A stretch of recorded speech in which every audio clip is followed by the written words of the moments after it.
അലിയ എനിക്ക് ആംബുലൻസിൽ കയറണം.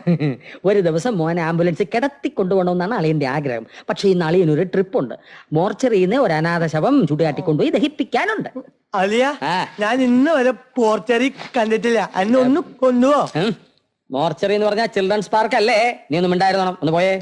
ഞാൻ എനിക്ക് മോർച്ചറി അമ്മ അലിയനല്ല പോർച്ചറി കാട്ടില്ല. അവന്റെ ഒരു ആഗ്രഹമല്ലടാ, ഒന്ന് കൊണ്ടുപോയി കാണിക്കരാ. വേണമെങ്കിൽ ഞാനും കൂടെ വരാടാ. സണ്ണിച്ചന്റെ അമ്മ തന്നെ ബെസ്റ്റ്.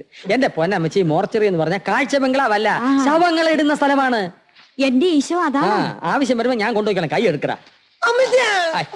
മിണ്ടാതിരുന്നോളോ. വയസ്സ് 85. ഞാനിതുവരെ മോർച്ചറി കണ്ടിട്ടില്ല. അപ്പഴ അവന്റെ ഒരു ആഗ്രഹം. എടി ആലീസേ, ഇതിനെ എടുത്തോണ്ട് പോ. നിന്റെ അനിയനെ കണ്ട് പേടിക്കും. വലിയൊരു തന്നെ കണ്ടാ പേടിക്കും.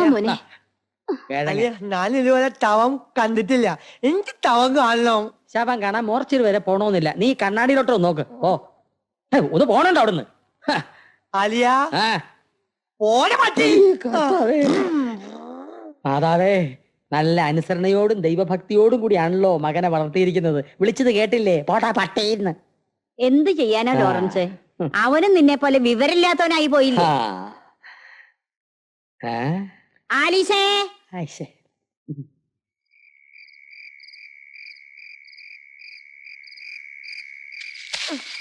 ഒന്ന് കൊണ്ടുപോകുന്നത്.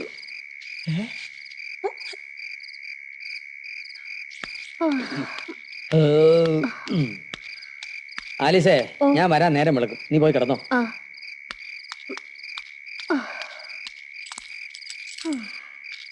പോയി കിടന്നുറങ്ങ്. മേലാണ്ടിരിക്കോ ഇല്ലയോ?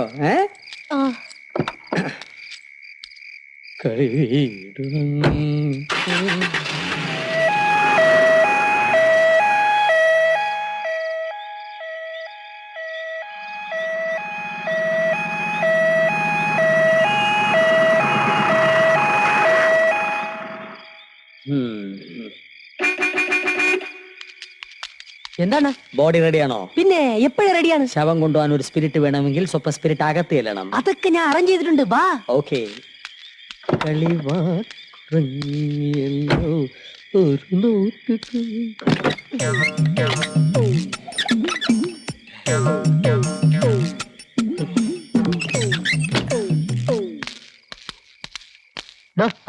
ഫ്രണ്ട്സ്, ചൂടാട്ടി ചിതയൊക്കെ റെഡിയാണല്ലോ. ഡെഡ് ബോഡി വേണേ നാട്ടിൽ കൊണ്ടുപോകാം. എന്റെ വണ്ടിയിലേ ഇരിക്കുന്നത്. വലിയ തുക ഒന്നും ആകത്തില്ല. ഒരു 10,000 രൂപയാവും.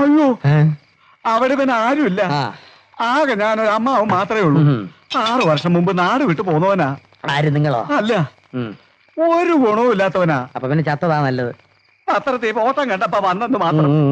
ഇവിടെ ദഹിപ്പിച്ചാ മതി. ഇവിടെ ദഹിപ്പിക്കാൻ ഒക്കില്ല. അയ്യോ, ഇവിടെ ദഹിപ്പിക്കണ്ട. പൊതു ശ്മശാനത്തിൽ ദഹിപ്പിച്ചാ മതി. ശ്മശാനത്തിലെങ്കിൽ പൊതു ശ്മശാനത്തില്.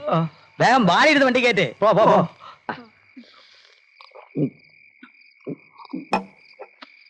ഈ വാർണിഷ് ഇവിടെ ഇരിക്കട്ടെ.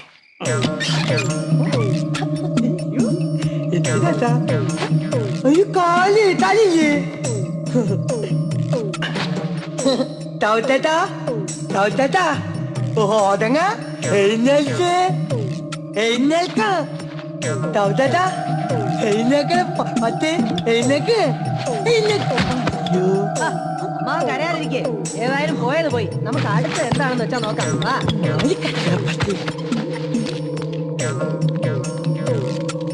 എല്ലാരും വാ. നീ താമസിക്കണ്ട. അങ്ങോട്ട് ഒരാൾ വിളി.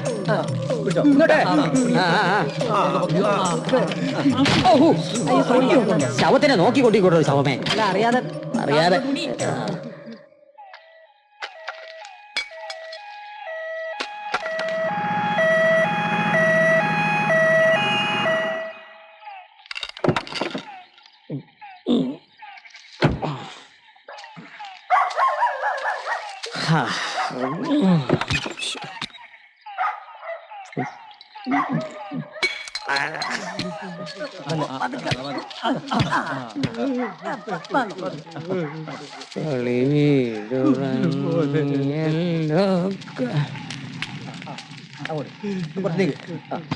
അമ്മലെ പൊയ്ക്കോ.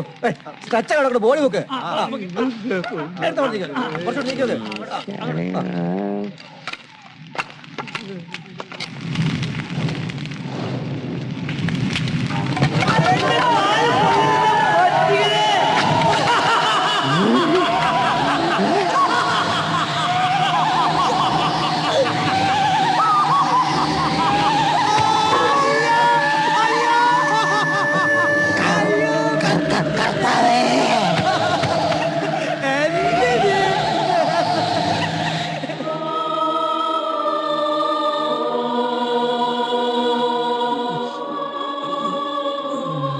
കർത്താവെ, ദുഷ്ടാരൂപികളുടെ ശക്തിയിൽ നിന്നും ഇവനെ രക്ഷിച്ചു കൊള്ളണമേ. കർത്താവിന്റെ ദാസനായ ഈ പുത്രന് ബുദ്ധിയും ശക്തിയും മനോധൈര്യവും നീ നൽകണമേ. ഈ കുടുംബത്തെ നീ കാത്തുകൊള്ളണമേ. ആമേൻ.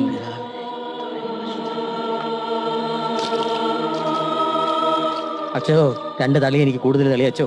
അല്പം മനക്കരുത്ത് എനിക്ക് ഉണ്ടായിരുന്നുകൊണ്ടാണ് എന്റെ മാനസിക നില തെറ്റാതിരുന്നത്. അളിയന്റെ മാനസിക നില ഇനി ഏതായാലും തെറ്റാൻ പോകുന്നില്ല. എന്തേ? അത് നേരത്തെ തന്നെ തെറ്റിക്കിടക്കല്ലേ? ആണാ?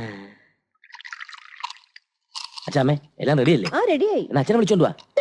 അമ്മേ, അമ്മ കൂടെ അവിടെ ചെല്ലേ, ഞാൻ എടുക്കാം. ചെല്ലേ. പിതാവിന്റെയും പുത്രന്റെയും പരിശുദ്ധാത്മാവിന്റെയും നാമത്തിൽ ആമേൻ. അച്ചോ, അപ്പുറത്തേക്കിരിക്കാം.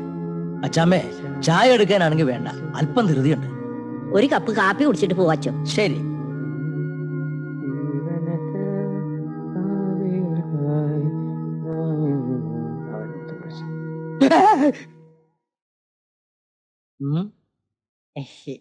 എടാ, ഇനി ഇതുപോലുള്ള അബദ്ധങ്ങളൊന്നും കാണിക്കരുത് കേട്ടോ. കാണിച്ചാൽ നല്ല തല്ല് കിട്ടും. അടി അടി. ആഹാ, എല്ലാരും ഇങ്ങനെ പോകുന്നല്ലേ? ഒരു പ്രധാന വിഷയം കൂടി പറയാനാണ് ഞാൻ വന്നത്. എന്താച്ചോ? ഇപ്രാവശ്യത്തെ ഫാമിലി യൂണിറ്റ് മീറ്റിംഗ് കോഴിപ്പള്ളിയിൽ വെച്ചാ.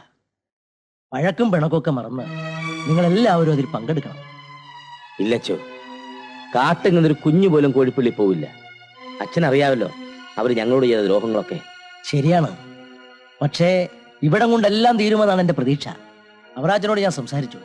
ദൈവകാര്യമായതുകൊണ്ട് അവറാച്ചന് യാതൊരു വിരോധമില്ലെന്നാണ് എന്നോട് പറഞ്ഞത്. ഇല്ല അച്ചോ, എന്റെ ഭർത്താവിന് കടക്കാരനാക്കിയതും 1 മുഴം കയറിൽ ഈ ഉത്തരത്തിലധികം തൂങ്ങിയതിനും കാരണക്കാരൻ അയാളാണ് അച്ചോ. അവന്റെ വീട്ടിൽ ചെന്ന് പ്രാർത്ഥിച്ചാൽ ആ പ്രാർത്ഥന കർത്താവ് പോലും കേക്കില്ല അച്ചോ.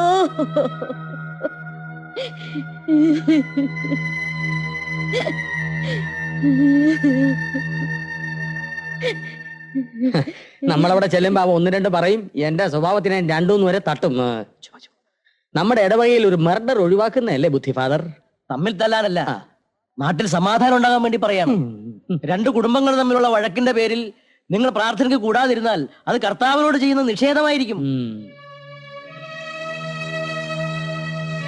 അച്ഛൻ പറയുന്നതില് കാര്യമുണ്ട് അച്ചായ. നമുക്ക് അവിടം വരെ പോകാം. പ്രാർത്ഥനയ്ക്ക് വേണ്ടിയല്ലേ അച്ചായ? അവര് കാണിച്ച തെറ്റുകളൊക്കെ നമുക്ക് മറക്കാം. ഇല്ലെങ്കിൽ നമ്മൾ കാണിക്കുന്നത് ദൈവത്തിന്റെ മുമ്പിൽ വലിയ തെറ്റായി പോവില്ലേ?